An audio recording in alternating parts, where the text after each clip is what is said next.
প্রিয় শিক্ষার্থী বন্ধুরা, ফিনিক্স বিশ্ববিদ্যালয় ভর্তি কোচিং এর ফাইন্যান্স ক্লাসে সবাইকে জানাই সাদর আমন্ত্রণ। বরাবরের মতো আজকেও তোমাদের সাথে উপস্থিত আছি আমি শাফাত মাহিম, ঢাকা বিশ্ববিদ্যালয় ফাইন্যান্স ডিপার্টমেন্ট। গত ক্লাসে আমরা আলোচনা করেছিলাম আর্থিক বিশ্লেষণ নিয়ে। সেখানে দুটো ছোটখাটো কারেকশন আমি দেওয়ার চেষ্টা করব শুরুতে। আমি দীর্ঘমেয়াদী এবং মধ্যমেয়াদী অর্থায়ন পড়ানোর পূর্বে আজকের ক্লাসে মূলত আলোচনা করব দীর্ঘমেয়াদী অর্থায়ন, মধ্যমেয়াদী অর্থায়ন, সেই সাথে স্বল্পমেয়াদী অর্থায়ন নিয়ে। তার আগে গত ক্লাসে মার্কেট রেশিও এবং প্রফিটেবিলিটি রেশিও নিয়ে একটু কথা বলবো। গত ক্লাসে আমি প্রফিটেবিলিটি রেশিওটা হালকা একটু টাচ করেছিলাম, তবে এখানে কিছু কারেকশন আছে। প্রফিটেবিলিটি রেশিও, আমরা জানি রেশিও অ্যানালাইসিসটা খুবই জরুরি। যে কোনো ব্যবসা প্রতিষ্ঠানের জন্য ফাইন্যান্সিয়াল স্টেটমেন্ট অ্যানালাইসিস এবং রেশিও অ্যানালাইসিস দুটোই আর্থিক বিশ্লেষণের অংশ। প্রফিটেবিলিটি রেশিওর মধ্যে প্রফিট মার্জিনটা পড়ে,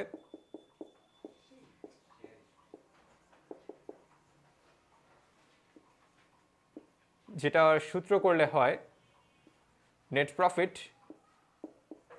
after tax divided by sales. Return on asset শর্টকাটে ROA লিখতে পারি আমরা। RO এর অ্যাব্রিভিয়েশন হচ্ছে রিটার্ন অন অ্যাসেট। সূত্র net profit after tax divided by total asset, শর্টকাটে TS লিখলাম। আর আরেকটা প্রফিটেবিলিটি রেশিওর মধ্যে পড়ছে রিটার্ন অন ইকুইটি। এখানেও same, net profit after tax divided by equity.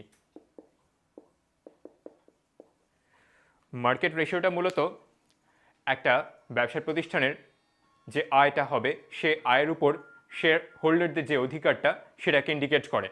Market ratio নিয়ে খুব সম্ভবত আর্থিক বিশ্লেষণে তেমন কিছু আমি বলিনি, এটুকুই বলার আছে মার্কেট রেশিও নিয়ে। এটা মূলত শেয়ার হোল্ডারদের ক্লেম নেট প্রফিট আফটার ট্যাক্সের উপর। মার্কেট রেশিওর মধ্যে যেগুলো পড়ছে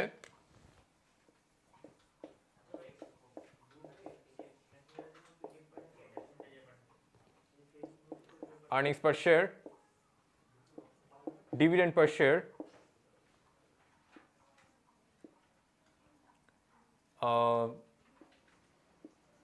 current yield,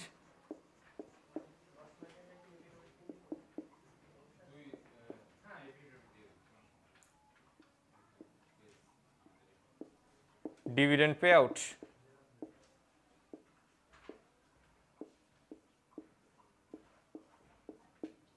R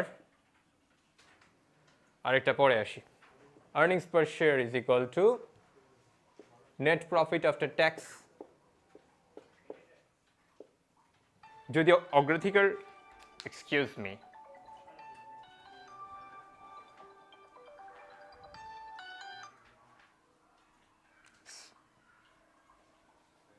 extremely sorry, earnings per share net profit after tax divided by number of common stock outstanding,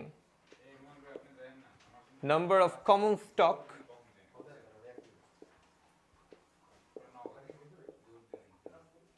outstanding।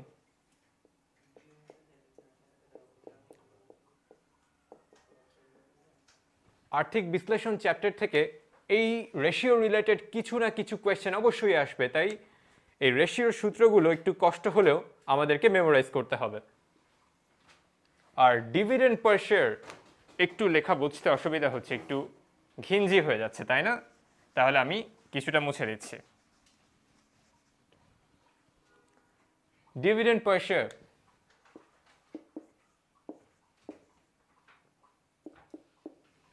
dividend paid to common stockholder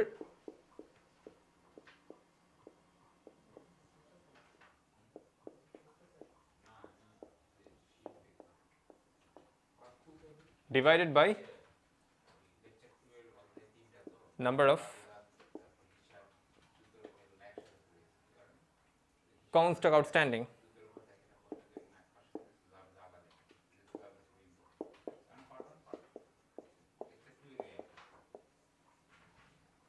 dividend per শেয়ারের পর dividend yield।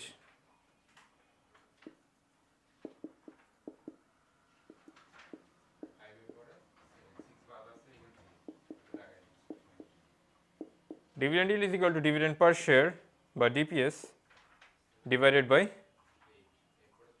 current market price of common stock.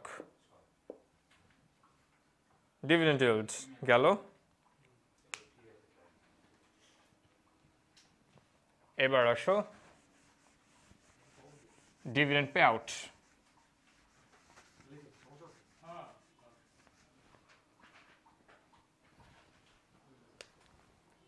Dividend pay out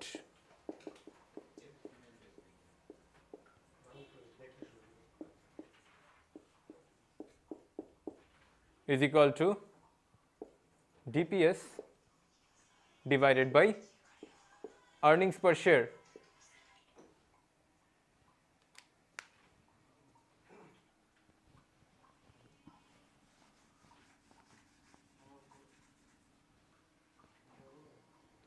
Price earning ratio.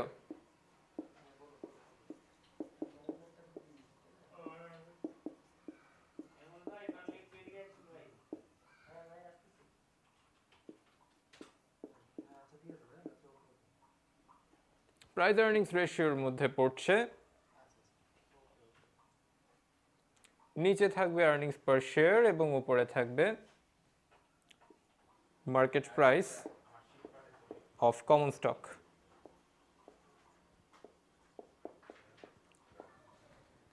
একটু কষ্টকর হলেও আর্থিক বিশ্লেষণের সূত্রগুলো মনে রাখতে হবে। এই হচ্ছে আর্থিক বিশ্লেষণ সংক্রান্ত ছোটখাটো কারেকশন, মার্কেট রেশিও আর প্রফিটেবিলিটি রেশিও নিয়ে আলোচনা করলাম। আর আরেকটা ব্যাপার, ব্রেক ইভেন পয়েন্ট নিয়ে আমি আরেকটু কথা বলবো, গত ক্লাসে বেশি কিছু বলিনি।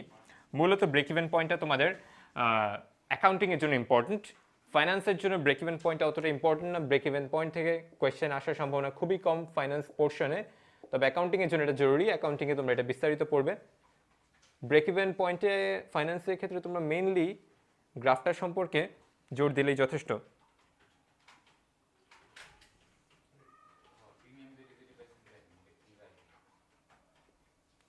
Revenue, cost, break-even point, unit, sales,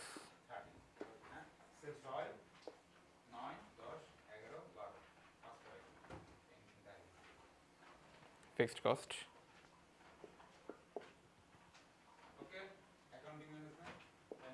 variable cost,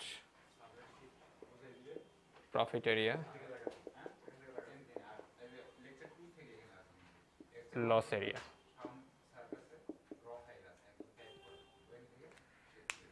তাহলে ব্রেক ইভেন পয়েন্টটাকে আমরা এভাবে বলতে পারি, যে পয়েন্টে প্রোডাকশন করলে অথবা যে পয়েন্ট পর্যন্ত যে পয়েন্টে পণ্য বিক্রি করলে revenue is equal two expenditure হচ্ছে, সেটাই হচ্ছে break even point.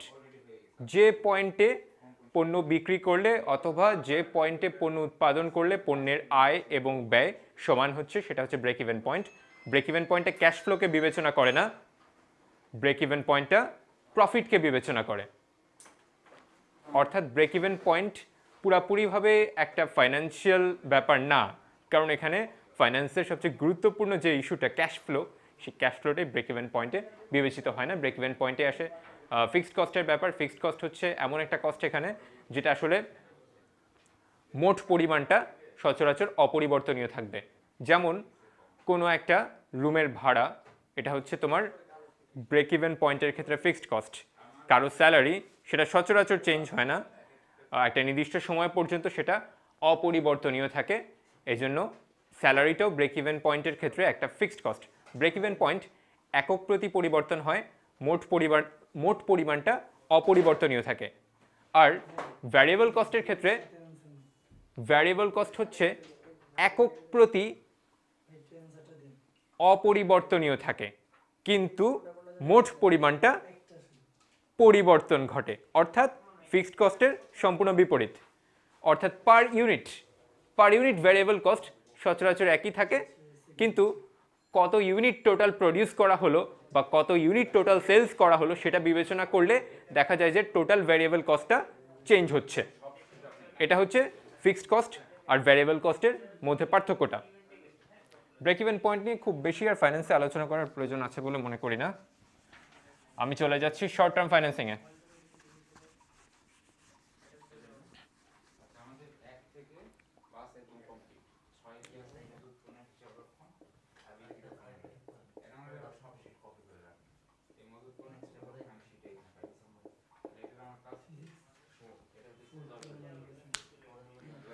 Short term financing সচরাচর 1 বছর বা তার কম সময়ের জন্য যে অর্থায়নটা করা হয় সেটাই হচ্ছে স্বল্পমেয়াদী অর্থায়ন।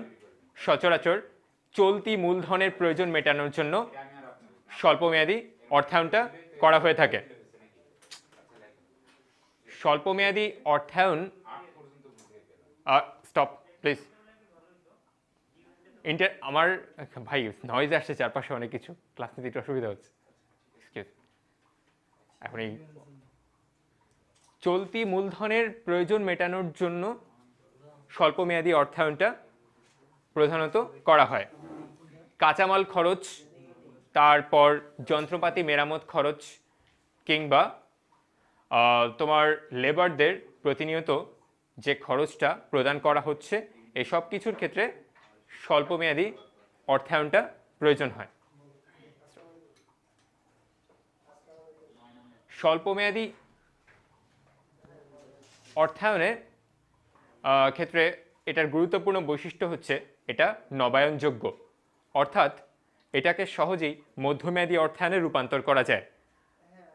স্বল্পমেয়াদী অর্থায়নের আরেকটা বৈশিষ্ট্য হচ্ছে এটার ঘূর্ণায়মানতা। ঘূর্ণায়মানতার ক্ষেত্রে এটাকে স্বল্পমেয়াদী অর্থায়নের ক্ষেত্রে একবার এর মাধ্যমে অর্থায়ন করে ঋণটা যদি শোধ করা হয়, পুনরায় সেটাকে অর্থায়ন করা যাচ্ছে আবার, অর্থাৎ একবার ঋণ শোধ করে পুনরায় ঋণ নেওয়া যাচ্ছে স্বল্পমেয়াদী অর্থায়নের মাধ্যমে। এটাই হচ্ছে ঘূর্ণায়মানতা। স্বল্পমেয়াদী অর্থায়নের ক্ষেত্রে খরচটা তুলনামূলকভাবে কম হয়, তবে ঝুঁকিটা বেশি থাকে, কারণ সময় কম। 1 বছরের মধ্যে আমি অর্থায়নের মাধ্যমে যে ঋণটা সংগ্রহ করলাম বা যে চলতি মূলধনটা সংগ্রহ করলাম ঋণের মাধ্যমে, সেটাকে আমার 1 বছরের মধ্যে পরিশোধ করতে হচ্ছে। সেটাই হচ্ছে স্বল্পমেয়াদী অর্থায়নের ঝুঁকিটা। আর স্বল্পমেয়াদী অর্থায়নের প্রকারভেদের দিকে যদি আমি যাই, স্বল্পমেয়াদী অর্থায়নের প্রকারভেদের মধ্যে জামানতযুক্ত স্বল্পমেয়াদী অর্থায়ন আছে, জামানতবিহীন স্বল্পমেয়াদী অর্থায়ন আছে, স্বতঃস্ফূর্ত স্বল্পমেয়াদী অর্থায়ন আছে। জামানতযুক্ত স্বল্পমেয়াদী অর্থায়নের মধ্যে ঋণ রেখা পড়ে, ঘূর্ণায়মান ঋণ পড়ে, আর লেনদেন ঋণ পড়ে। জামানতবিহীন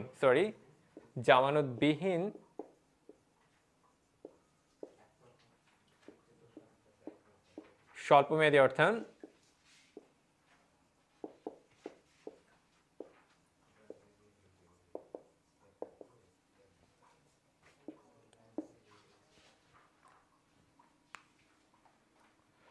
স্বল্পমেয়াদী অর্থায়নের মধ্যে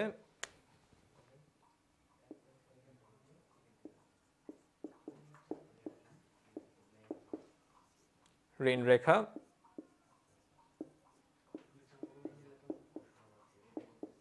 ঘূর্ণায়মান ঋণ আর লেনদেন ঋণটা পড়ে।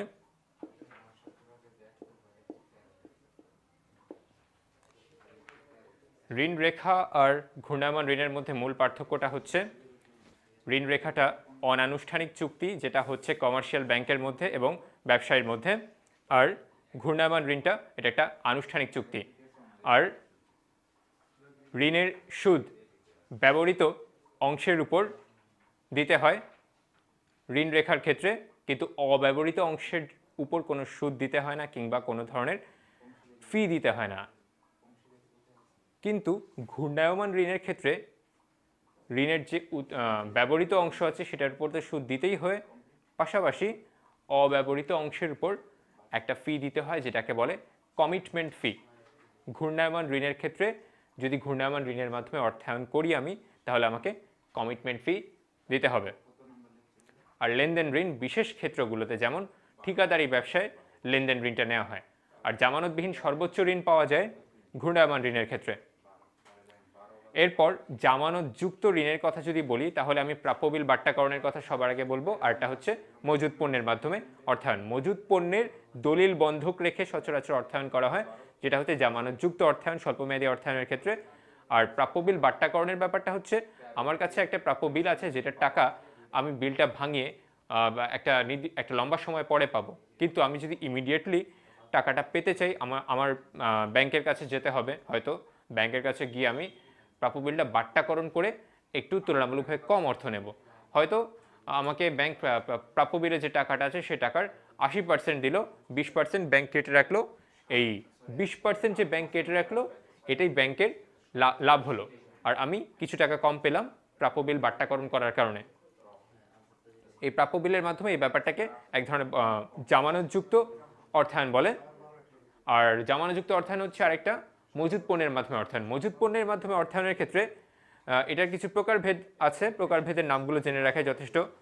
চ্যাটেল বন্ধক, ভাসমান সত্ত্ব, তারপর নির্দিষ্ট সত্ত্ব, গুদাম রসিদ, এই জিনিসগুলো মজুদ পণ্যের মাধ্যমে অর্থায়নের অন্তর্ভুক্ত।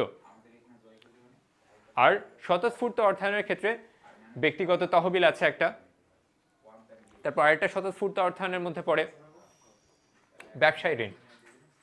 ব্যবসায়ী ঋণটা হচ্ছে মূলত খুচরা ব্যবসায়ীরা করে থাকে কিংবা পাইকারি ব্যবসায়ীরা করে থাকে। ধারে পণ্য ক্রয় বিক্রয়টা মূলত ব্যবসায়ী ঋণের সাথে সম্পর্কিত, অর্থাৎ ধারে পণ্য পাইকারি ব্যবসায়ীর কাছ থেকে কিনে সেটাকে পুনঃবিক্রয় করে খুচরা ব্যবসায়ী ভোক্তার কাছে। এই যে খুচরা ব্যবসায়ী যে ফাইন্যান্সিংটা করছে সেটাকে বলা হয় ব্যবসায়ী ঋণ। স্বল্পমেয়াদী অর্থায়নের একটা অন্যতম সুবিধা হচ্ছে এক্ষেত্রে অনেক সময় উল্লেখযোগ্য কোনো খরচ হবে না, যেমন ব্যবসা ঋণের ক্ষেত্রে কোনো উল্লেখযোগ্য খরচ নেই। ব্যবসা ঋণের ব্যাপারটা আর একটু ভালোভাবে উদাহরণ দিয়ে বোঝানো যায়। এটাও মূলত অ্যাকাউন্টিংয়ের ব্যাপার।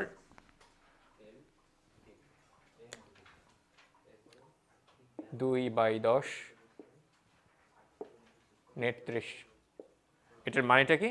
এর মানেটা হচ্ছে একজন খুচরা ব্যবসায়ী যখন একজন পাইকারের কাছ থেকে ধারে পণ্য কিনলো, তখন পাইকারি ব্যবসায়ী বলল তুমি যদি 10 দিনের মধ্যে আমাকে টাকা দিয়ে দাও তোমাকে 2% ডিসকাউন্ট দিব, কিন্তু তোমাকে অবশ্যই 30 দিনের মধ্যে টাকাটা পরিশোধ করতে হবে। ব্যবসায়ী ঋণের ক্ষেত্রে পণ্যের ক্রয় মূল্য বেড়ে যায়। কিভাবে বেড়ে যায়? যদি 10 দিনের মধ্যে খুচরা ব্যবসায়ী মূল্য পরিশোধ না করে তাহলে পণ্যের ক্রয় মূল্য বেড়ে যাবে, অর্থাৎ 2% বাট্টাটা আর সে পাচ্ছে না, তখন তাকে একটু বেশি পরিমাণ মূল্য পরিশোধ করতে হবে। কিন্তু সে যদি 10 দিনের মধ্যে পণ্য পরিশোধ করে দেয় তাহলে বিক্রেতা কিছু টাকা কম পেয়েই সন্তুষ্ট থাকতে হবে, অর্থাৎ পাইকারি ব্যবসায়ী কিছু টাকা কম পেয়েই তাকে সন্তুষ্ট থাকতে হবে। এই হচ্ছে ব্যবসা ঋণের ব্যাপার। ব্যবসা ঋণের একটা সূত্র আছে,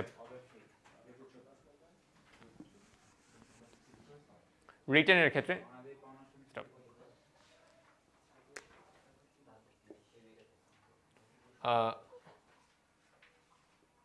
cost of trade credit, percent of discount divided by 100 minus percent of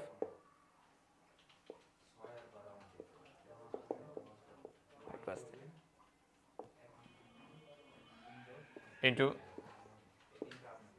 360 divided by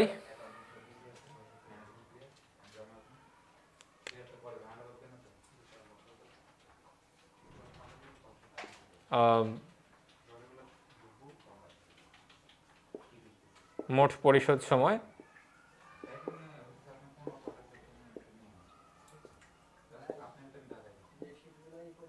minus বাট্টা প্রদানের সময়।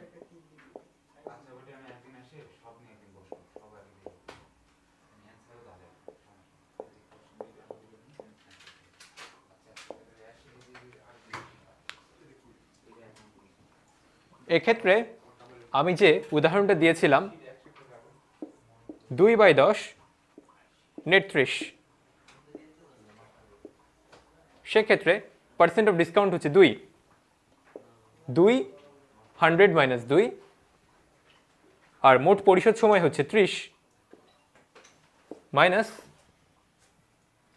বাট্টা প্রদানের সময় হচ্ছে এখানে 10, 30 মাইনাস 10।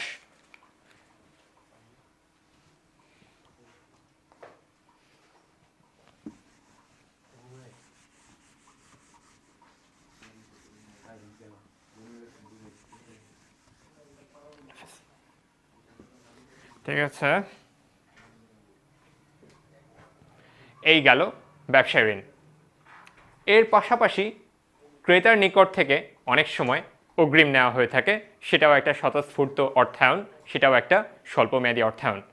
অনেক ক্ষেত্রে ক্রেতার কাছ থেকে অগ্রিম টাকা নিয়ে কোনো একটা কাজ করে ফেলা হয়, তারপর ক্রেতার কাছ থেকে পরবর্তীতে মূল্যটা চুকানো হয়, মূল্যটা পরিশোধ করা হয়।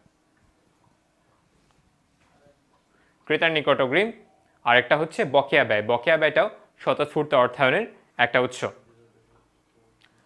স্বল্পমেয়াদী অর্থায়নে এছাড়া আর যা যা আছে সেটার মধ্যে কমার্শিয়াল পেপার পড়ছে। কমার্শিয়াল পেপারের মাধ্যমে অর্থায়নটাও, এটাও একটা স্বল্পমেয়াদী অর্থায়ন হতে পারে। কমার্শিয়াল পেপারটা কি? কমার্শিয়াল পেপার হচ্ছে সচরাচর ব্লু চিপ কোম্পানির শর্ট টার্ম ফাইন্যান্সিংয়ের একটা ওয়ে। ব্লু চিপ কোম্পানি কারা?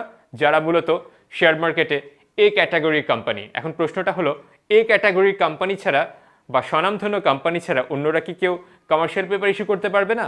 অবশ্যই পারবে, কিন্তু কথা হলো একটা জেড ক্যাটাগরির কোম্পানি যদি কমার্শিয়াল পেপার ইস্যু করে, মানুষ সেটা কিনবে না। কেন কিনবে না? কারণ তারা জানে যে সেক্ষেত্রে একটা বড় ধরনের ডিফল্ট রিস্ক থেকে যায়। অর্থাৎ আমি তাদেরকে টাকা দিলাম, তারা আমাকে টাকাটা ফেরত নাও দিতে পারে। এবং কমার্শিয়াল পেপারের ক্ষেত্রেও ডিসকাউন্টিংয়ের ব্যাপারটা অ্যাপ্লিকেবল। ডিসকাউন্টিংয়ের ব্যাপারটা হচ্ছে কমার্শিয়াল পেপারটা ইস্যু করা হয় ডিসকাউন্টে, অর্থাৎ ফেস ভ্যালু থেকে কম মূল্যে, আর পরবর্তীতে নির্দিষ্ট সময় পর, অর্থাৎ সেটা হতে পারে 30 থেকে 270 দিন কমার্শিয়াল পেপারের মেয়াদ থাকে। 30 থেকে 270 দিন পর ফেস ভ্যালু যদি 1000 টাকা হয়, তাহলে সেই 1000 টাকাটা পরিশোধ করে দেওয়া হয়।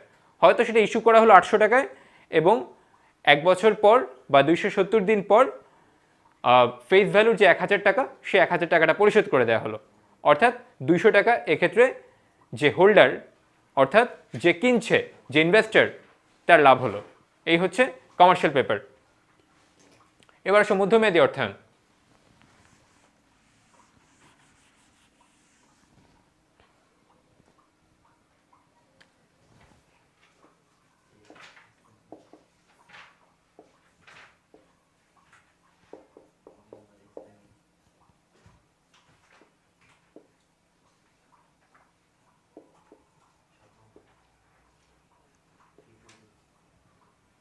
মধ্যমেয়াদী অর্থায়নের মেয়াদটা হচ্ছে সচরাচর 1 বছরের বেশি সময়, এবং সর্বোচ্চ সেটা 5 বা 7 বছর পর্যন্ত হয়ে থাকে মধ্যমেয়াদী অর্থায়ন।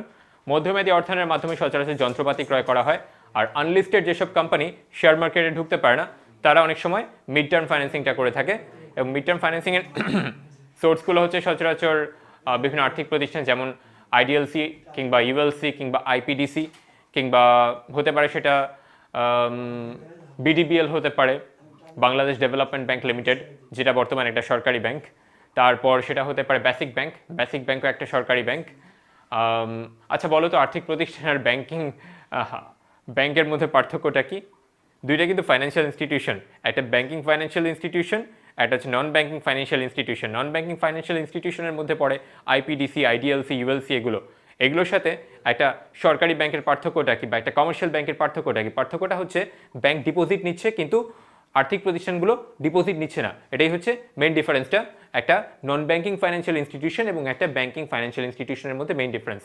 আর মধ্যমেয়াদী অর্থায়নের ক্ষেত্রে তো ঋণের সুদটা করবাদযোগ্য খরচ, সেহেতু মধ্যমেয়াদী অর্থায়ন করলে একটা সুবিধা পাওয়া যায়। লিজ ফাইন্যান্সিংটাও মধ্যমেয়াদী অর্থায়নের মধ্যে পড়ে। যেসব প্রতিষ্ঠানগুলো জমি ইজারা দেয়, তারা মূলত মধ্যমেয়াদী অর্থায়নের একটা গুরুত্বপূর্ণ উৎস হতে পারে। মধ্যমেয়াদী অর্থায়নের ক্ষেত্রে মূলত লোন নেওয়া হয়। লোন ছাড়া মধ্যমেয়াদী অর্থায়ন অন্য কোনোভাবে সচরাচর করা হয় না। এই গেল মধ্যমেয়াদী অর্থায়ন। মধ্যমেয়াদী অর্থায়নের পর যেটা বাকি থাকে সেটা হচ্ছে দীর্ঘমেয়াদী অর্থায়ন। দীর্ঘমেয়াদী অর্থায়নে যাওয়ার আগে মিতব্যয়ী ফরমায়েশ ব্যয় সম্পর্কে আলোচনা করব। মিতব্যয়ী ফরমায়েশ ব্যয় বা ইকোনমিক অর্ডার কোয়ান্টিটি, অর্থাৎ যে পরিমাণ পণ্য অর্ডার করলে ফরমায়েশ ব্যয় এবং পরিবহন খরচ সর্বনিম্ন হয় সেটাই হচ্ছে ইকোনমিক অর্ডার কোয়ান্টিটি। ইওকিউ এর সূত্রটা কি জানো? Root 2AO divided by C. A হচ্ছে অ্যানুয়াল ডিমান্ড, ও হচ্ছে অর্ডার কস্ট, সি হচ্ছে ক্যারিং কস্ট। এটাই হচ্ছে ইকোনমিক অর্ডার কোয়ান্টিটির সূত্র, এটাকে রুট করতে হবে। এবার আসো ইকোনমিক অর্ডার কোয়ান্টিটি সম্পর্কিত কিছু ব্যাপার, যেমন হতে পারে সেটা বার্ষিক ফরমায়েশ সংখ্যা। বার্ষিক ফরমায়েশ সংখ্যা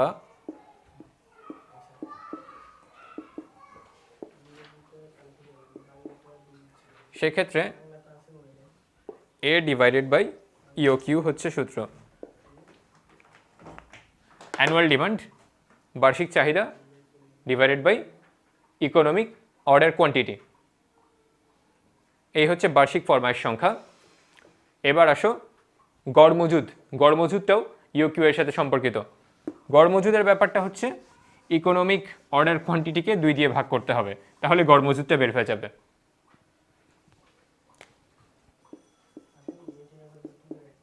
গড় মজুদ is equal to EOQ divided by 2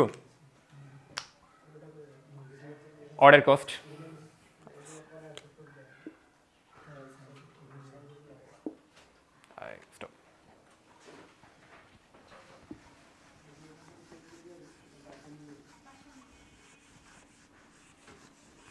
order cost এবং ক্যারিং কস্ট এগুলোকেও আলাদাভাবে অ্যানালাইসিস করা যায় সূত্রের মাধ্যমে।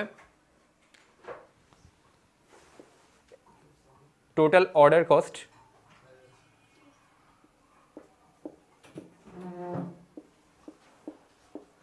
Plus total carrying cost, carrying cost মিলে হয় মোট ফরমায়েশ ব্যয়। মোট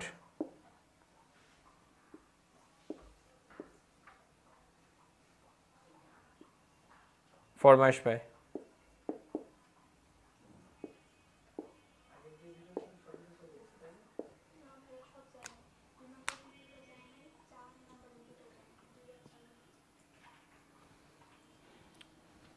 এখানে অর্ডার হবে না, এখানে হবে বহন খরচ।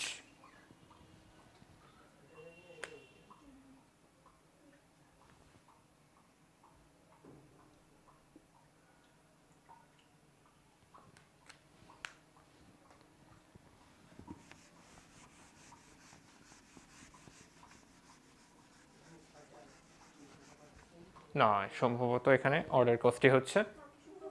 এই হচ্ছে ইকোনমিক অর্ডার কোয়ান্টিটির সূত্র।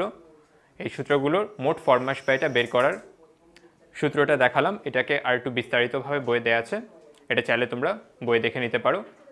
তবে এই সূত্রটা থেকে ম্যাথগুলো একটু বড় হয়ে যায়, ক্যালকুলেটরের সাহায্য নিতে হতে পারে, সেজন্য এটা আসার সম্ভাবনা তুলনামূলকভাবে একটু কম। ইকোনমিক অর্ডার কোয়ান্টিটি সূত্রগুলো আসার সম্ভাবনা তুলনামূলকভাবে একটু কম। আর ইকোনমিক অর্ডার কোয়ান্টিটি ছাড়া আর কি বাকি থাকলো? আর বাকি থাকলো চলতি মূলধনটা মূলত কোন কোন প্রতিষ্ঠান কিভাবে করে থাকে। সবচেয়ে কম চলতি মূলধন কাদের দরকার হয়? সবচেয়ে কম চলতি মূলধন দরকার হয় সেবামূলক প্রতিষ্ঠানের, কারণ সেবামূলক প্রতিষ্ঠানের বেশিরভাগ খরচই হচ্ছে তারা যে সেবাটা দিবে সেই সেবা সংক্রান্ত যন্ত্রপাতির ক্ষেত্রে। আর এই সেবা সংক্রান্ত যন্ত্রপাতি কেনার ক্ষেত্রে সচরাচর চলতি মূলধনের প্রয়োজন হয় না, সচরাচর দরকার হয় সেটা দীর্ঘমেয়াদী অর্থায়নের কিংবা মধ্যমেয়াদী অর্থায়নের। চলতি মূলধন সবচেয়ে বেশি দরকার হয় একটা উৎপাদনকারী প্রতিষ্ঠান এবং একটা ক্রয় বিক্রয়কারী প্রতিষ্ঠানের। তারা অনবরত পণ্য ক্রয় করে, তাদের উৎপাদনের জন্য কাঁচামাল প্রয়োজন হয়, এই জন্য তাদের চলতি মূলধন বেশি প্রয়োজন। তাহলে চলতি মূলধন ব্যবস্থাপনা সংক্রান্ত কিছু পলিসি আছে, 3টা পলিসির কথা বলবো। একটা হচ্ছে স্বাভাবিক যে পলিসিটা, যেটা অধিকাংশ প্রতিষ্ঠানে নেওয়া হয়, একটা হচ্ছে কনজারভেটিভ পলিসি, আর একটা হচ্ছে অ্যাগ্রেসিভ পলিসি। স্বাভাবিক যে পলিসিটা সচরাচর যে কোনো প্রতিষ্ঠানে নেওয়া হয় সেটাকে বলা হয় ম্যাচিং পলিসি বা ম্যাচিং প্রিন্সিপাল। ম্যাচিং প্রিন্সিপালের ক্ষেত্রে চলতি মূলধনের প্রায় পুরোটাই অর্ধেক স্বল্পমেয়াদী উৎস থেকে এবং অর্ধেক দীর্ঘমেয়াদী উৎস থেকে অর্থায়ন করা হয় চলতি মূলধনের, যখন সেটা ম্যাচিং প্রিন্সিপাল হবে। আর যখন সেটা কনজারভেটিজম হবে তখন প্রায় পুরোটাই স্বল্পমেয়াদী উৎস থেকে অর্থায়ন করা হবে। দুঃখিত, পুরোটাই দীর্ঘমেয়াদী উৎস থেকে অর্থায়ন করা হবে। কেন দীর্ঘমেয়াদী উৎস থেকে অর্থায়ন করা হবে? কারণ দীর্ঘমেয়াদী উৎসের ক্ষেত্রে ঝুঁকিটা কম, তুমি লম্বা সময় পাচ্ছ অর্থটা পরিশোধ করার। এই জন্য যখন তুমি কনজারভেটিজম প্রিন্সিপাল নেবে তখন চলতি মূলধন পরিশোধের ক্ষেত্রে তুমি দীর্ঘমেয়াদী উৎসটাকে বেছে নেবে, কারণ দীর্ঘমেয়াদী উৎসে পরিশোধকাল বেশি হবে, এই জন্য তোমার ঝুঁকিটা কম হবে। কনজারভেটিজম মানে তুমি যতটা সম্ভব কম ঝুঁকি নিতে যাচ্ছ, আর আদর্শের ক্ষেত্রে তুমি ঝুঁকি বেশিও নিচ্ছ না কমও নিচ্ছ না। এক্ষেত্রে তুমি কিছু অংশ স্বল্পমেয়াদী উৎস থেকে ফাইন্যান্সিং করছো আর কিছু অংশ দীর্ঘমেয়াদী বা মধ্যমেয়াদী উৎস থেকে ফাইন্যান্সিং করছো। আর যখন তুমি অ্যাগ্রেসিভ পলিসি নিবা তখন তুমি অধিকাংশটাই বেশিরভাগ ফাইন্যান্সিংই করবা স্বল্পমেয়াদী থেকে, অর্থাৎ সেক্ষেত্রে তোমার ঝুঁকির পরিমাণ অনেক বেশি হবে যখন তুমি অ্যাগ্রেসিভ পলিসি নিবা। এবার আসো নগদ আবর্তন চক্র।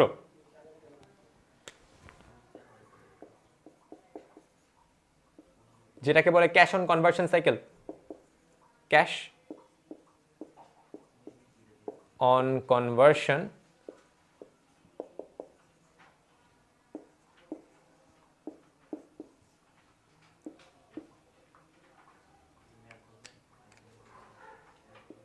এটার সূত্রটা হচ্ছে operating cycle minus average payment period. নগদ আবর্তন চক্র যত বাড়বে চলতি মূলধনের প্রয়োজন তত কমবে। নগদ আবর্তন চক্র হচ্ছে ধারে পণ্য ক্রয় বিক্রয়ের পর পণ্য পরিশোধে, পণ্যের মূল্য পরিশোধে যে সময়টা লাগছে সেটা দিয়ে নগদ আবর্তন চক্রটাকে পরিমাপ করা হচ্ছে। অর্থাৎ তুমি যদি দ্রুত পণ্য ধারে বিক্রি করে পণ্যের টাকাটা পেয়ে যাও তাহলে তোমার নগদ আবর্তন চক্রটা কম হবে। নগদ আবর্তন চক্র বেশি হবে যখন তোমার লম্বা সময়ের জন্য তুমি ধারে পণ্য বিক্রি করছো, অর্থাৎ তোমার টাকাটা পেতে একটু সময় লাগছে।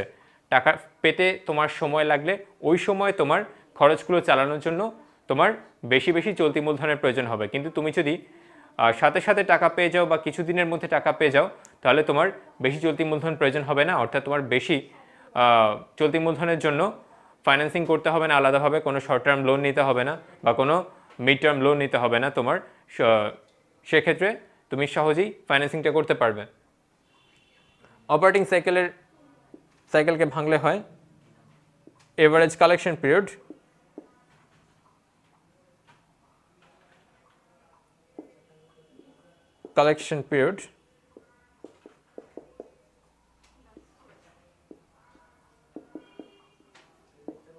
Plus average age of inventory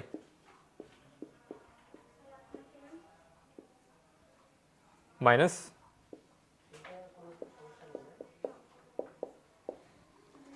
average payment period. এই হচ্ছে cash on conversion cycle. Average age of inventory বের করার জন্য ইনভেন্টরি টার্নওভারের সূত্র ইউজ করতে হবে। ইনভেন্টরি টার্নওভারের সূত্র গত ক্লাসে বলেছিলাম আর্থিক বিশ্লেষণের ক্লাসের সময়, মনে আছে? Sales divided by inventory is equal to inventory turnover. এক্ষেত্রে এভারেজ এজ অফ ইনভেন্টরি বের করার জন্য 360 ডিভাইডেড বাই ইনভেন্টরি টার্নওভার এই সূত্র ইউজ করতে হবে।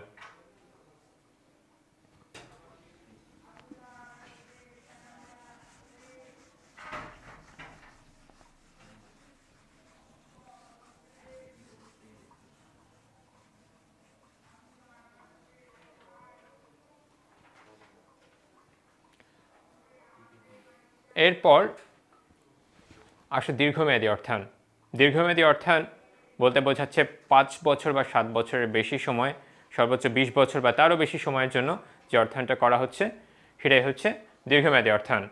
দীর্ঘমেয়াদী অর্থায়নের ক্ষেত্রে তোমার ঝুঁকিটা তুলনামূলকভাবে একটু কম হয়, এবং দীর্ঘমেয়াদী অর্থায়নটা মূলত করা হতে পারে শেয়ার ইস্যু করার মাধ্যমে, সেটা হতে পারে বন্ড ইস্যু করার মাধ্যমে, সেটা হতে পারে লং টার্ম লোনের মাধ্যমে কিংবা রিটেন্ড আর্নিংসের মাধ্যমে। শেয়ার ইস্যু করে দীর্ঘমেয়াদী অর্থায়নটা মূলত করে থাকে লিস্টেড কোম্পানিগুলো।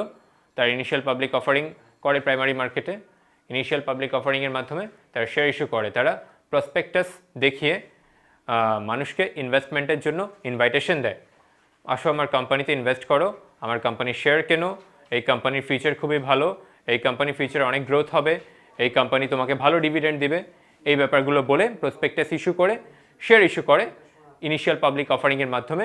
যখন কেউ শেয়ার ইস্যু করে ফাইন্যান্সিং করতে চায় তখন এই শেয়ার ইস্যু করে ফাইন্যান্সিংয়ের ব্যাপারটা দীর্ঘমেয়াদী অর্থায়নের পর্যায়ে পড়ে। আবার যখন বন্ডের মাধ্যমে ফাইন্যান্সিং করা হয় সেক্ষেত্রে বন্ড মার্কেটের প্রাইমারি মার্কেট হয়, সেকেন্ডারি মার্কেট হয়। আর বন্ডের প্রাইমারি মার্কেটে একইভাবে বন্ড ইস্যু করা হয়। বন্ড ইস্যু করে কখনো এক্ষেত্রে কলাটারাল ইউজ করা হয়, কখনো এক্ষেত্রে কলাটারাল ইউজ করা হয় না। বন্ডের ক্ষেত্রে কলাটারাল ইউজ করা হলে সেটা মূলত বন্ড হয়, আর যদি কলাটারাল ইউজ না করা হয় তখন সেটা হয়ে যায় ডিবেঞ্চার। এটাই হচ্ছে বন্ড আর ডিবেঞ্চারের মধ্যে পার্থক্য। বন্ড ইস্যু করেও ফাইন্যান্সিং করা যায়, বন্ড ইস্যু করে ফাইন্যান্সিং করলে একটা ট্যাক্স অ্যাডভান্টেজ পাওয়া যায়, কারণ ঋণের সুদ কর পরবর্তী খরচ। শেয়ার ইস্যু গেল, বন্ড ইস্যু গেল। এবার লং টার্ম লোনের ব্যাপারটা হচ্ছে বিভিন্ন আর্থিক প্রতিষ্ঠান যেমন আইডিএলসি লং টার্ম লোন দিতে পারে, কিংবা দিতে পারে হচ্ছে ডেল্টা ব্র্যাক হাউজিং, ডিবিএইচ তারা হোম লোন দেয়, হাউস বিল্ডিং ফাইন্যান্সিং কর্পোরেশন এরাও অনেক সময় লং টার্ম লোন দেয়, 10 বছর বা 15 বছরের জন্য তোমাকে লোন দেবে, যেখানে ওরা একটা ইন্টারেস্ট চার্জ করবে যেটা ফ্লোটিং হতে পারে, সেটা 8.5% থেকে 12% পর্যন্ত সচরাচর ইন্টারেস্ট রেটটা অনেক সময় ওঠানামা করে এই ধরনের লং টার্ম ফাইন্যান্সিংয়ের ক্ষেত্রে। এছাড়া হতে পারে সেটা রিটেন্ড আর্নিংসটাও দীর্ঘমেয়াদী অর্থায়নের একটা উৎস। এটা হচ্ছে অভ্যন্তরীণ উৎস। অভ্যন্তরীণ উৎসটা কি? নেট প্রফিটের একটা অংশ যেটা ডিভিডেন্ড হিসেবে সাধারণ শেয়ারহোল্ডারদেরকে বন্টন করা হয় না, সেটাই হচ্ছে মূলত রিটেন্ড আর্নিংস। আর সাধারণ শেয়ারহোল্ডারদেরকে বন্টন করা হয় না মানে কি? মানে হচ্ছে এটা মূলত প্রতিষ্ঠানের আধুনিকায়ন, রিসার্চ, তারপর প্রতিষ্ঠানের ব্যবসা সম্প্রসারণ, এসব কাজে ব্যবহার করা হয় রিটেন্ড আর্নিংসের সবচেয়ে গুরুত্বপূর্ণ পার্ট হচ্ছে জেনারেল রিজার্ভটাই মূলত বিজনেস এক্সপানশনে ব্যবহার করা হয়, রিসার্চ অ্যান্ড ডেভেলপমেন্টের কাজে ব্যবহার করা হয়। আর এছাড়া ডিভিডেন্ড ইকুয়ালাইজেশন ফান্ড, এটাও রিটেন্ড আর্নিংসের মধ্যে পড়ে। ডিভিডেন্ড ইকুয়ালাইজেশন ফান্ডটা মূলত লভ্যাংশের সমতাকরণের ক্ষেত্রে ব্যবহার করা হয়, ডিভিডেন্ড ইকুয়ালাইজেশন ফান্ড। আর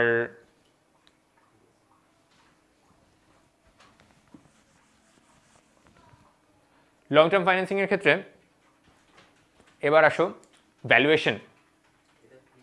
ভ্যালুয়েশনের ব্যাপারটা কি? ভ্যালুয়েশনের ব্যাপারটা হচ্ছে শেয়ারের ভ্যালুয়েশন হতে পারে সেটা, কিংবা সেটা বন্ডের ভ্যালুয়েশন হতে পারে।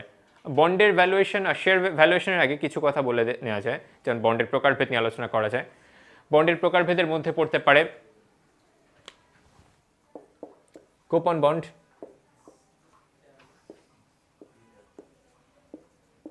Zero coupon bond,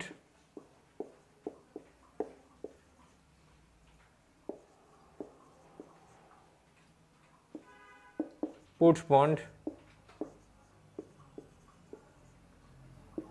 callable bond,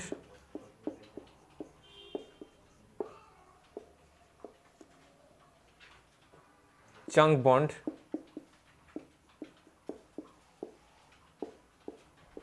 income bond, এরকম বেশ কিছু বন্ড আছে।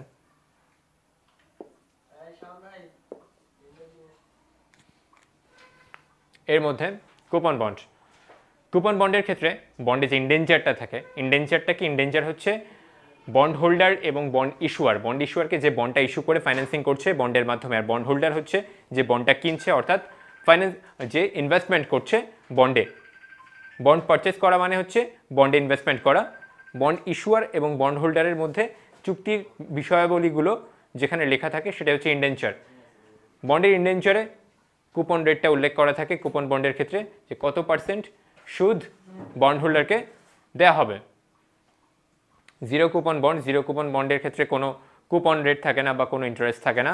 এই ব্যাপার এটা মূলত বাট্টায় ইস্যু করা হয়, অর্থাৎ বন্ড ইস্যুয়ার ফেস ভ্যালুর চেয়ে কম মূল্যে এটা ইস্যু করে এবং নির্দিষ্ট সময় পর ফেস ভ্যালুটা পরিশোধ করে দেয় bond হোল্ডারকে।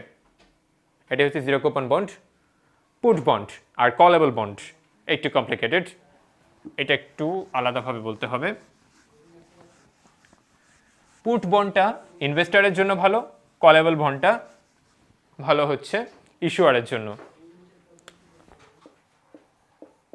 Put bond is good for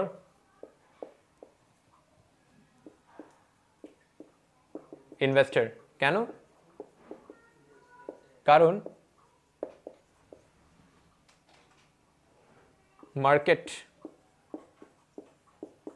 মার্কেটে ইন্টারেস্ট রেট বেড়ে গেলে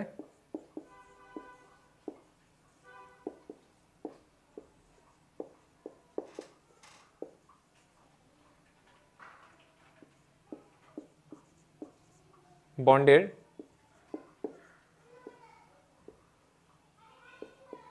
পার ভ্যালু ক্লেম করতে পারে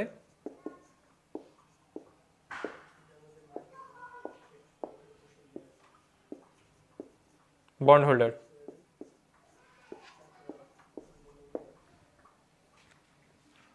পুট বন্ডটা ইনভেস্টরের জন্য ভালো, কারণ মার্কেটে ইন্টারেস্ট রেট যদি বেড়ে যায়, অর্থাৎ আমি বর্তমানে পুট বন্ডটা কিনলাম, আমি একজন ইনভেস্টর, সেক্ষেত্রে আমি একটা নির্দিষ্ট হারে একটা নির্দিষ্ট সময় পর পর ইন্টারেস্ট পাচ্ছি। সেটা হতে পারে অ্যানুয়ালি, সেটা হতে পারে পিরিয়ডিক্যালি, সেটা হতে পারে সেমি অ্যানুয়ালি ইন্টারেস্ট রেটটা আমি পাচ্ছি।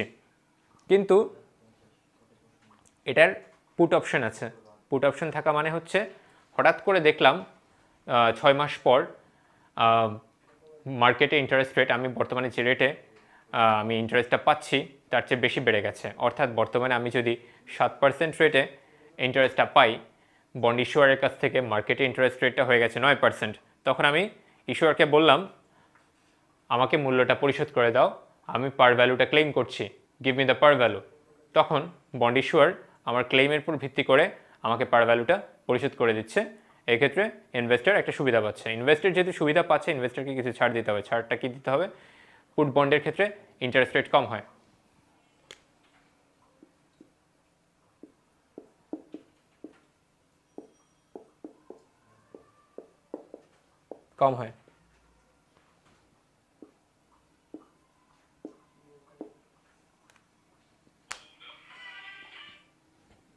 এবার আসে কলেবল বন্ড। কলেবল বন্ডটা ইস্যুয়ারের জন্য ভালো, এবং এক্ষেত্রে ইস্যুয়ার বেশি ইন্টারেস্ট রেট দেয়। এই জন্য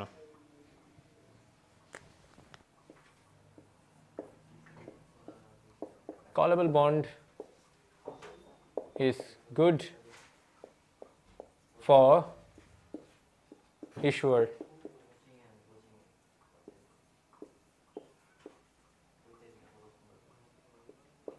কারণ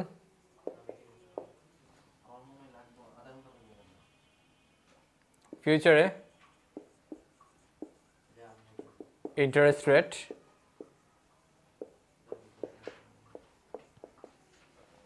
মার্কেটে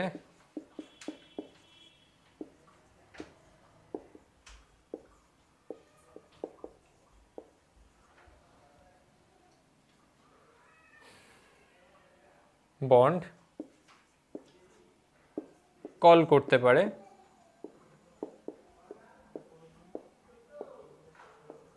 ইস্যুয়ার।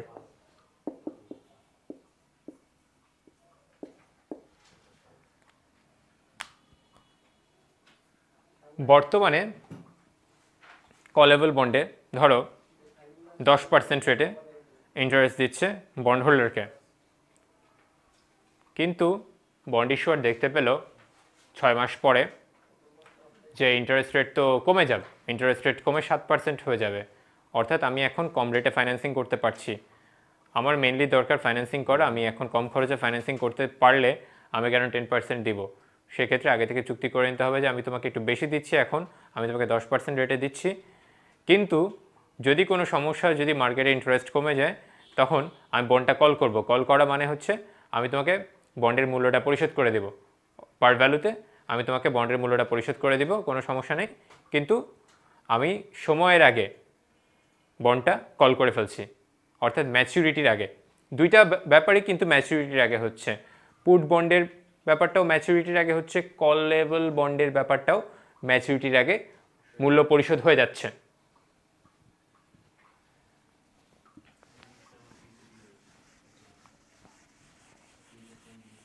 আর কি বাকি আছে বন্ডের প্রকারভেদের মধ্যে? জাঙ্ক বন্ড আর ইনকাম বন্ড। ইনকাম বন্ডের ব্যাপারটা হচ্ছে 3 বছর পর্যন্ত এটার সুদটা বকেয়া থাকে, এটাই ছাড়া আর কোনো গুরুত্বপূর্ণ পার্ট নেই ইনকাম বন্ডে। অর্থাৎ বন্ড হোল্ডার 3 বছর পর্যন্ত সুদ ক্লেম করতে পারে যদি কোনো সময় কোনো একটা সমস্যার কারণে সুদ দেওয়া না হয়, পরবর্তী 3 বছর পর্যন্ত সুদটা ক্লেম করা যায়। আর জাঙ্ক বন্ড হচ্ছে ঝুঁকিপূর্ণ বন্ড। ঝুঁকিপূর্ণ বন্ড কোনগুলো? ধরো আমি নতুন ব্যবসা করতে আসছি, আমি একটা নতুন কোম্পানি, সো এখন মানুষ আমার কাছ থেকে কেন বন্ড কিনবে, কেন আমার বন্ডে মানুষ ইনভেস্ট করবে? আমি হায়ার রিটার্ন দেব, যত বেশি রিস্ক তত বেশি রিটার্ন। অন্যান্য কোম্পানিগুলো রিটার্ন কম দেবে, কারণ অন্যান্য কোম্পানিগুলো গ্যারান্টি দিচ্ছে যে তোমাকে মূল্যটা ফেরত দিয়ে দেবো, কিন্তু আমি যেহেতু নতুন ব্যবসা করতে আসছি, আমি হয়তো একটা জেড ক্যাটাগরির কোম্পানি, একটা জেড ক্যাটাগরির কোম্পানি এই গ্যারান্টি 100% দিতে নাও পারে যে আমার ব্যবসাটা টিকবে, এখানে কোনো ডিফল্ট রিস্ক নাই, এই ব্যাপারটা গ্যারান্টি সে দেবে না, সেই জন্য রিটার্নটা একটু বেশি হবে। এই জন্য জাঙ্ক বন্ড বলে এটাকে, অর্থাৎ ঝুঁকিপূর্ণ বিনিয়োগ। যারা ঝুঁকিটা নিতে পছন্দ করবে তারা রিটার্ন বেশি পাবে, এই হচ্ছে জাঙ্ক বন্ড। আর বন্ডের ভ্যালুয়েশনের ক্ষেত্রে অ্যাডমিশন টেস্টের জন্য ইম্পর্টেন্ট মূলত পারপিচুইটি বন্ডের ব্যাপারটা, সূত্রটা খুব ছোট এজন্য।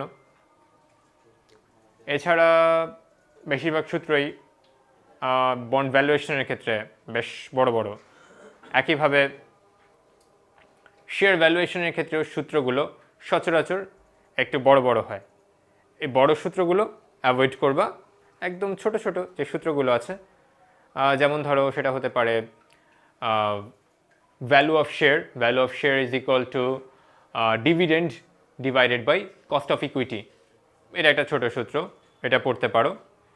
তারপর কস্ট অফ প্রিফার্ড স্টকটা পড়তে পারো, এটার সূত্রটাও ছোট, এটার ম্যাথ দিয়ে দিতে পারে। আবার ডিভিডেন্ড গ্রোথের ব্যাপারটা নিয়ে প্রশ্ন করতে পারে যে ডিভিডেন্ড গ্রোথটা আসলে কত। ডিভিডেন্ড গ্রোথটাকে প্রকাশ করে D1 is equal two DO into 1 plus growth rate. Dividend growth rate এর সূত্র হচ্ছে এটা।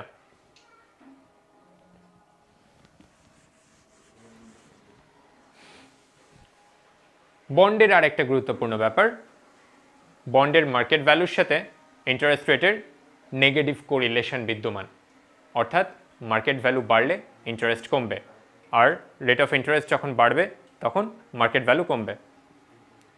ব্যাপারটাকে এভাবে দেখানো যায়,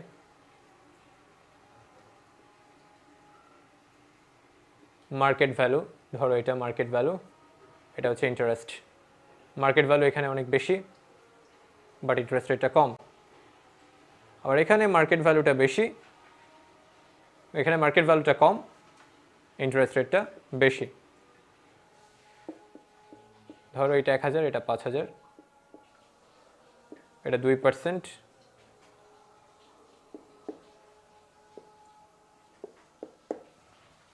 এটা 5%।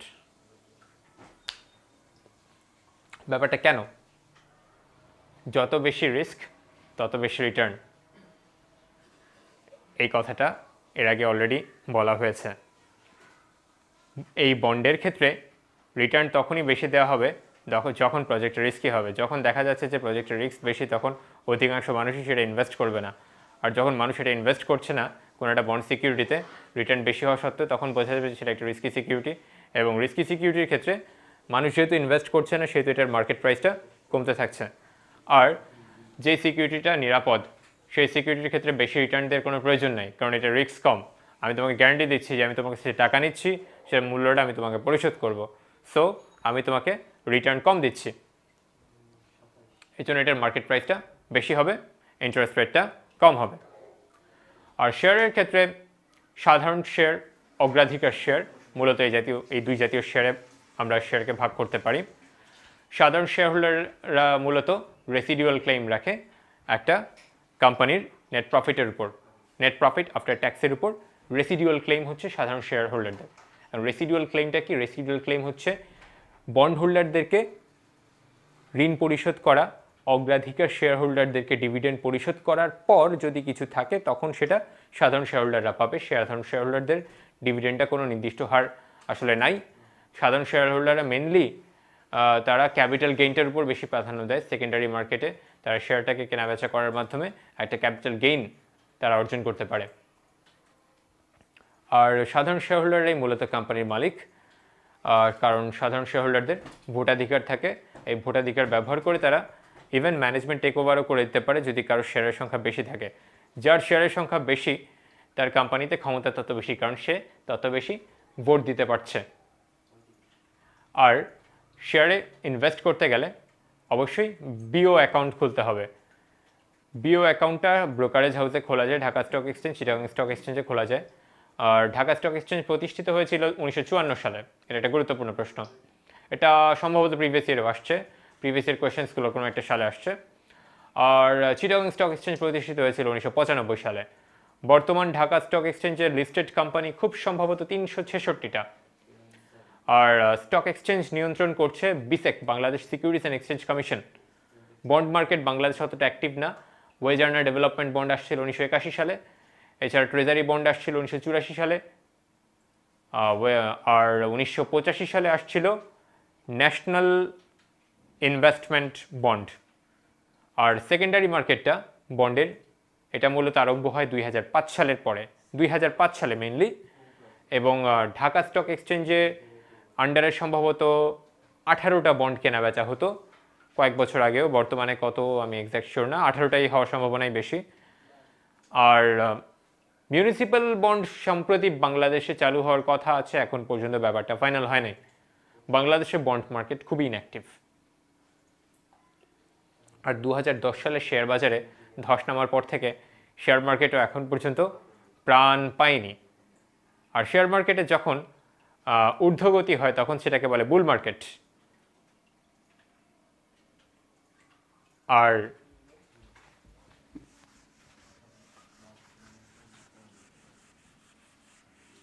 যখন নিম্নগতি হয় তখন সেটাকে বলে বিয়ার মার্কেট। বুল মার্কেট ঊর্ধ্বগতি আর নিম্নগতি হচ্ছে বিয়ার মার্কেট। শেয়ারের, সাধারণ শেয়ারের কথা বলছিলাম। সাধারণ শেয়ার হোল্ডাররাই কোম্পানির মালিক। সাধারণ শেয়ার হোল্ডারদেরকে সচরাচর বোনাস শেয়ার দেওয়া হয়। আর এক্সিস্টিং শেয়ার হোল্ডার, যারা সাধারণ শেয়ার হোল্ডার, তারাই মূলত রাইট শেয়ারেরও অধিকার পায়। অর্থাৎ কোনো শেয়ার, নতুন শেয়ার যখন ইস্যু করে কোম্পানি, তখন আগে এক্সিস্টিং শেয়ার হোল্ডারদেরকে তারা প্রেফার করে। আর অনেক সময় সাধারণ শেয়ার হোল্ডারদেরকে ডিভিডেন্ড হিসেবে বোনাস না দিয়ে শেয়ার বোনাস দেওয়া হয়। আর কনভার্টিবল যদি হয় একটা বন্ড, তাহলে কনভার্টিবল বন্ডের একটা সুবিধা হচ্ছে বন্ডকে শেয়ারে রূপান্তর করা যায়। এটাও অবশ্য ইনডেঞ্চারে উল্লেখ করা থাকে যে বন্ডটা কনভার্টিবল হবে কি হবে না।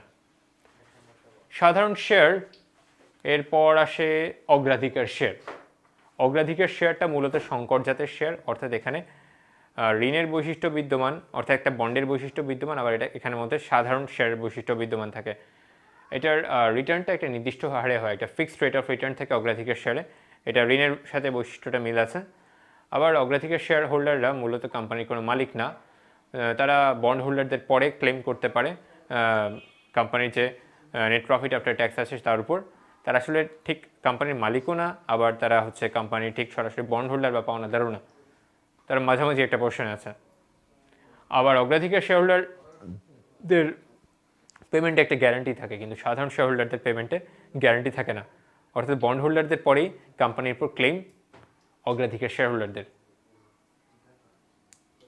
এই গেল শেয়ার মার্কেট রিলেটেড যেই ইনফরমেশনগুলো আমার নেসেসারি মনে হয়েছে সেগুলো আমি প্রোভাইড করলাম। বন্ড মার্কেট রিলেটেড যে ইনফরমেশনগুলো আছে আমি সেগুলো প্রোভাইড করলাম, নেসেসারি যেগুলো মনে হয়েছে। এই চ্যাপ্টারটা বেশ important. Short term financing, long term financing এবং মিড টার্ম ফাইন্যান্সিং রিলেটেড ইকুয়েশনগুলো তোমাদের অবশ্যই বারবার রিভাইজ করতে হবে। এখান থেকে সম্ভাব্য যেসব প্রশ্নগুলো আসতে পারে আমি সেগুলো সম্পর্কে বলেছি। অ্যাজ অ্যান এক্সাম্পল, একটা গুরুত্বপূর্ণ প্রশ্ন হচ্ছে বন্ডের মার্কেট ভ্যালু এবং ইন্টারেস্ট রেটের মধ্যে একটা নেগেটিভ কোরিলেশন বিদ্যমান, এটা একটা গুরুত্বপূর্ণ প্রশ্ন হতে পারে। তারপর সাধারণ শেয়ারের বৈশিষ্ট্যগুলো থেকে প্রশ্ন আসতে পারে। তারপর অগ্রাধিকার শেয়ারের বৈশিষ্ট্যগুলো থেকে প্রশ্ন আসতে পারে। তারপর বন্ড এবং ডিবেঞ্চারের পার্থক্য থেকে আসতে পারে, callable bond, put bond, junk bond, এইসব ব্যাপার থেকে আসতে পারে প্রশ্ন। তারপর শর্ট টার্ম ফাইন্যান্সিংয়ের ক্ষেত্রে তোমার কমার্শিয়াল পেপারের থেকে প্রশ্ন আসতে পারে, কস্ট অফ ট্রেড ক্রেডিট থেকে আসতে পারে। তারপর ক্যাশ কনভার্সন সাইকেল থেকে আসতে পারে, ইকোনমিক অর্ডার কোয়ান্টিটির সূত্রটা থেকে আসতে পারে। যেই ম্যাথগুলো ছোট ছোট আছে সেই ছোট ম্যাথগুলো মনে রাখতে হবে এবং বৈশিষ্ট্যগুলো মনে রাখতে হবে। ব্যবসা ঋণের বৈশিষ্ট্য কী, তারপর সেটা স্বল্পমেয়াদী অর্থায়নের ক্ষেত্রে কী কী বৈশিষ্ট্য বিদ্যমান সেটার, তারপর চলতি মূলধন সম্পর্কে একটা ভালো আইডিয়া রাখতে হবে। তারপর বিভিন্ন প্রতিষ্ঠানগুলো যেমন আইডিএলসি, ইউএলসি, এগুলো কী ধরনের প্রতিষ্ঠান, এগুলো হচ্ছে আর্থিক প্রতিষ্ঠান যেগুলো হচ্ছে নন ব্যাংকিং ফাইন্যান্সিয়াল ইনস্টিটিউশন, যেটা মূলত মিড টার্ম ফাইন্যান্সিংটা করে থাকে, এদের ব্যাপারটা মনে রাখতে হবে। তারপর বিশেষায়িত প্রতিষ্ঠান, তারাও মিড টার্ম ফাইন্যান্সিং করে, যেমন রাজশাহী কৃষি উন্নয়ন ব্যাংক, তারপর বাংলাদেশ কৃষি ব্যাংক, এরা মিড টার্ম ফাইন্যান্সিং করতে পারে। এই ব্যাপারগুলো মনে রাখতে হবে। আলটিমেটলি যা গুরুত্বপূর্ণ আছে মোটামুটি আমি আজকে কভার করে ফেললাম। Share related, bond related, financing যে সোর্সগুলো আছে সেই ফাইন্যান্সিংয়ের সোর্সগুলো নিয়ে আজকে মূলত আমরা আলোচনা করলাম। এক্ষেত্রে আমাদের মনে রাখতে হবে যে আমরা যেভাবে ফাইন্যান্সিং করি না কেন, আমাদের মনে রাখতে হবে আমাদের লিস্ট কস্ট সোর্স থেকে ফাইন্যান্সিং করতে হবে, অর্থাৎ যে উৎস থেকে খরচটা কম হয় সেখান থেকে আমরা ফাইন্যান্সিং করব। That's all for today. ধন্যবাদ সাথে থাকার জন্য। ফিনিক্সের সাথে থাকো। সবার জন্য শুভকামনা রইল। আল্লাহ হাফেজ।